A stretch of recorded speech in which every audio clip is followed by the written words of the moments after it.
네, 허그 사장님. 네. 주택도시기금의 기금관리 전담기관이 허그죠? 예. 네.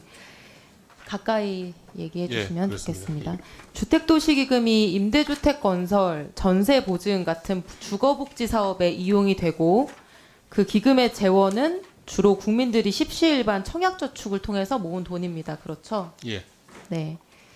근데 최근에 제가 충격적인 사실을 접했는데요. 우리 문진석 간사님께서 이제 처음 밝혀내신 문제입니다. 슬라이드 보여주시면 우리 국민들 청약저축으로 모은 주택도시기금 여유자금으로 미국의 상업용 오피스텔 건물에 투자했다가 무려 1,800억 원의 손실이 났다는 내용입니다. 알고 계시죠?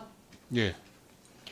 다들 몇 가지 의문이 드실 것 같아요. 첫 번째는 아니 주택도시기금이 주거복지사업하라고 만든 기금인데 해외 투자까지 할 수 있나? 이런 의문도 들 수 있을 것 같고 또 어떻게 투자를 했길래 1,800억 원이나 손실을 볼 수 있나? 이런 생각이 드는데요.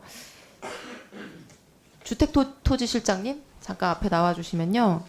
이게 보니까 주택도시기금 여유자금을 이런 해외 부동산에 투자하는 거를 대체 투자라고 하는데 이거 관련해서는 허그가 아니라 국토부가 주무기관인 걸로 확인이 되더라고요. 네. 국토부에 설치된 대체투자위원회에서 담당하고 있는 게 맞죠? 네, 맞습니다. 네. 실제로 언론에서 보도된 것처럼 이 주택도시기금 여유자금 1,800억 원이 미국 오피스 빌딩에 투자됐다가 지금 전액 손실이 우려되는 상황이라는 게 사실입니까? 네, 맞습니다. 네. 네. 아직 이 건물이 경매에 붙여지기는 전이라고 제가 들었는데 우리 채권이 선순위 채권이 아니라 매자닌 중순위 채권이어가지고 경매를 해도 한 푼도 못 건질 가능성이 크다. 그래서 지금 우리 기금 회계에는 장부상 손실로 반영될 예정이다. 이렇게 지금 확인을 했고요. 아니 피 같은 우리 주택도시기금을 가지고 어떻게 이렇게 황당한 결과가 발생했을까? 그래서 자료를 들여다 보니까 저는 사실 전반적으로 좀 이해하기가 어려운 투자 결정인 것 같습니다. 슬라이드 보여주시면요. 민간 전문 운용기관이 미래에셋 자산운용으로 되어 있는데 미래에셋이 2017년에 처음 400억 투자 결정을 합니다. 근데 나중에 공실률이 미국 전반적으로 높아지고 상황이 안 좋아져서 400억 투자금 전액 손실 우려가 생기니까 2021년 12월에 기존 400억 원 투자기간 연장에다가 추가로 1,400억 원을 더 집어넣자 이렇게 승인 요청을 합니다. 근데 우리가 다들 기억하듯이 2021년 말이면은 미국이나 우리나라나 금리 인상이 기정사실화돼서 부동산 투자에는 경고등이 켜질 것이다. 이런 얘기들이 굉장히 파다했고요. 특히 코로나19 이후에 미국의 건물 공실률이 굉장히 높아지면서 빌딩 투자는 되게 위험하다. 이제 이런 리포트가 엄청나게 쏟아지고 있었던 상황이었는데 국토부가 관장하는 대체투자위원회에서는 이 1,400억 원의 추가 투자를 승인을 합니다. 그래서 총액이 결국에 1,800억 원이 된 거죠. 근데 보면은 이 슬라이드에서 보시듯이 이 1,400억 추가 투자 결정이 이루어진 게 2021년 12월인데 바로 2달 전에 채무자인 이 오피스 건물주가 채무 상환 스케줄 맞추지 못하겠다 하면서 채무 불이행 선언을 했었고요. 보통은 채무 불이행 선언이 일부 채무에 대해서라도 이루어지고 나면은 위험 채권으로 분류하고 관리하는 게 상식적이죠.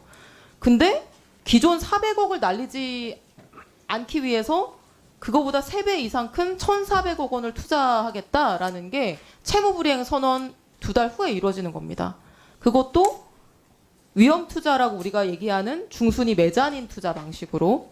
그래서 미래에셋이 운용했다고는 하는데 국토부가 승인을 한 거죠.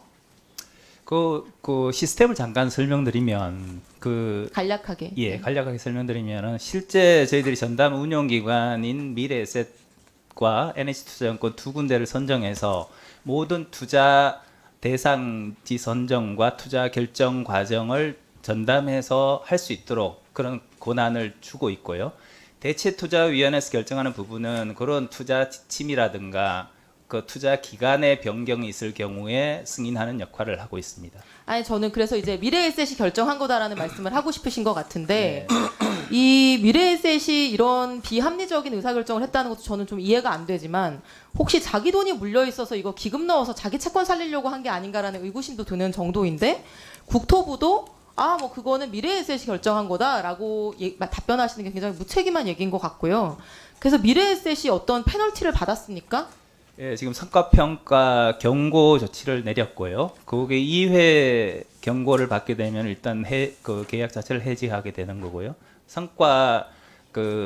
성과금 그 삭감 조치도 저희들이 내렸습니다. 다음 슬라이드 보여주시면은 근데 이 1,400억 원 추가 투자 승인을 하신 시점이요.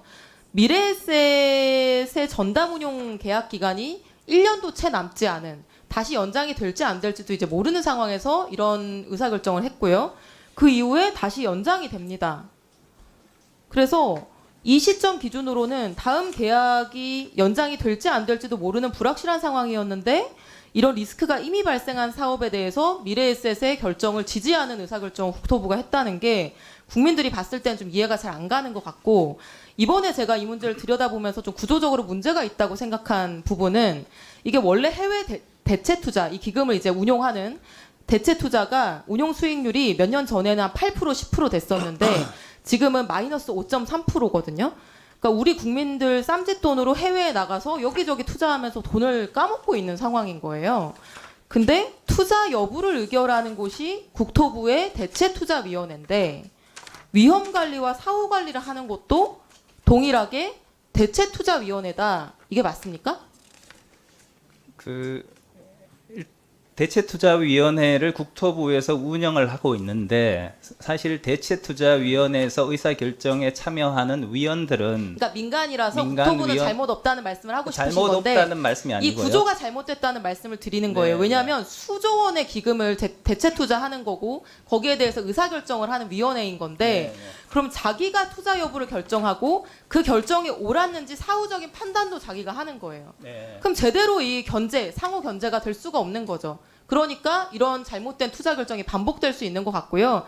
그래서 제가 요청드리겠는데 전담 운용기관 선정과 평가하는 방식에 대해서 어떤 개선안이 있을 수 있는지. 네. 두 번째는 대체 투자 의결기구와 위험 관리 주체가 지금 구별되지 않고 있는데 그걸 구별함으로써 상호 견제를 할 수 있는 개선안 이 두 가지를 국토부가 마련하셔가지고 이번 달 말까지 제출해 주시기를 바랍니다. 예,